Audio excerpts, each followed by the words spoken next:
যদি আল্লাহ আমার কাছে লিখে রাখেন আরো অনেক ভালো কাজ, সেটা আমার কাছে এমনিতেই আসে। সিনেমা নিয়ে অনেক পরিকল্পনা বলেছি, এখন আর সেভাবে বলতে চাচ্ছি না। সিনেমা নিয়ে পরিকল্পনা যখন হবে তখন আপনাদের সবাইকে দাওয়াত দিয়ে যাবো। এবার ওভাবে আমি চিন্তা করিনি, বাট এখনই যেটা মাথায় আসতো যে সবচেয়ে বড় প্রাপ্তি হচ্ছে নিজের সবচেয়ে কঠিন সময়টাকেও নিজের সবচেয়ে স্ট্রংগেস্ট টাইম মনে করে সেটাকে হিল করা, সেটাকে রিকভার করা, যেটা আসলে প্রতিটা মানুষের ক্ষেত্রে খুব একটা সহজ হয় না।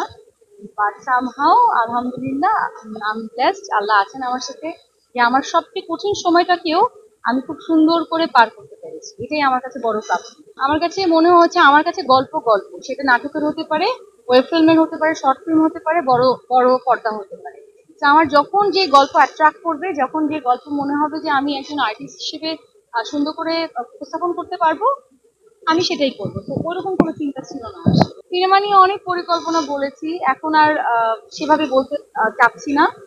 সিনেমা নিয়ে পরিকল্পনা যখন হবে তখন আপনাদের সবাইকে দাওয়াত দিয়ে যাবো, মানে দাওয়াত দিয়ে এনে তারপরে আপনাদেরকে জানাবো। তারপরে আমার সামনে 10টা কাজ রেখে দিয়েছি, 10টা কাজের মধ্যে যদি আমি দেখি 2টা কাজ আমি ডিজার্ভ করি, আমি সেই 2টাই করি।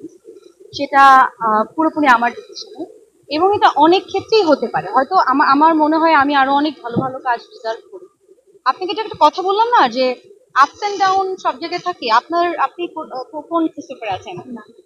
বাংলা টিভিতে আছেন। আপনার বাংলা টিভিতেও কিন্তু সবার ধরেন একজনের পজিশন ডেভেলপ হচ্ছে, একজনের একটু হ্যাঁ।